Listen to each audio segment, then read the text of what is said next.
Hi John, thank you for joining us today. So everyone's talking about MiFID II at the moment, but what's happening in the EMIR world? There's quite a lot of changes taking place in the EMIR world. So at the moment we're going through a process of implementing revised technical standards, and this represents really a significant change to the EMIR reporting framework.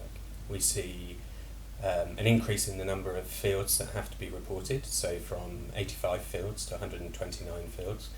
We see redefinition of existing fields.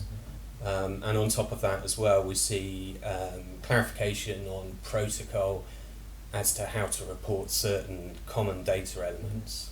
So all of that together represents quite a significant program of improvements to the EMIR reporting framework. Yeah, it really does. I mean, I was under the impression that EMIR has sort of boiled down to just business as usual tasks. Why would ESMA go about changing that now? Yeah, well, business as usual, I suppose, is not really achieved in the EMIR space just yet. It's important to understand the context of the implementation of EMIR. So, when EMIR was published in the official journal, that gave ESMA 3 months to develop the reporting framework for EMIR. And so consequently, after that framework was implemented, and of course, in a process of consultation with industry practitioners, ESMA have issued a lot of subsequent advice and further clarification on the reporting. But that advice in the Q&As, and I think they've issued 21 iterations of Q&As so far, that advice itself is purely guidance. It has no legal basis. And so it's important then to enshrine that in the technical standards so that that becomes a legally binding standard that all market participants are obliged to follow. Mm-hmm. So does that mean there's something wrong with the way firms have been reporting their data up until this point? I think it's well documented that there have been issues with data quality. You need to be sympathetic towards market participants because it has been difficult to interpret the framework, and it's been difficult to report that data or some of those data fields in a consistent manner. Mm-hmm.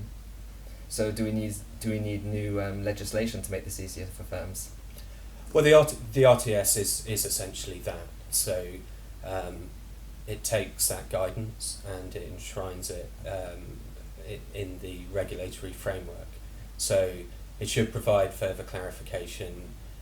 For example, where you might have, if you look at something like the unique trade identifier, it was a clear requirement that counterparties have to share a common unique trade identifier and both report with that.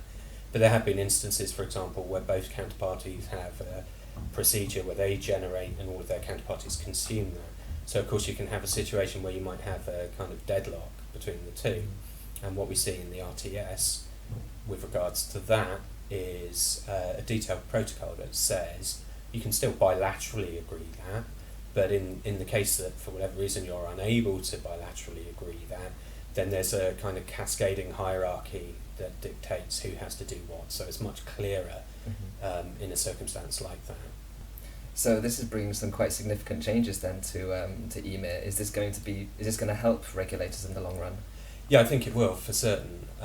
So, for example, we just talked about the LEI and the UTI, and they're critical to actually matching trade instructions between trade repositories. So that pairing is actually the first stage of the process, which then enables the full reconciliation to take place. So improved data quality inbound from market participants, and improved pairing and reconciliation between trade repositories. And then it's also important to recognise alongside the RTS, the trade repositories are also working with ESMA and their national competent authorities to standardise the way in which trade repositories report data to the authorities. And that will also mean that it's easier for the authorities to actually aggregate and analyse that data in a meaningful way. Mm-hmm. So are you implying then that this isn't the end of the road, that there's going to be more changes coming up in future? Yeah, I think almost certainly there will be. I mean, we already see a proposal from the Commission where they've looked at the unintended consequences of EMIR reporting, and they're trying specifically to alleviate the burden of reporting where it might be disproportionate. So say, for example, these proposals address ETD reporting, where those trades are cleared for a CCP, or reporting for non-financial counterparties. Though that proposal will almost certainly require new specifications. In addition to that, we can probably expect a further programme of changes as a result of harmonisation initiatives taking place, for example, with groups like CPMI or IOSCO, where we're looking to harmonise particular data elements globally across different reporting jurisdictions. So I think, yes, almost certainly there will be additional rounds. Right, that's great. Thank you very much, John. Thank you.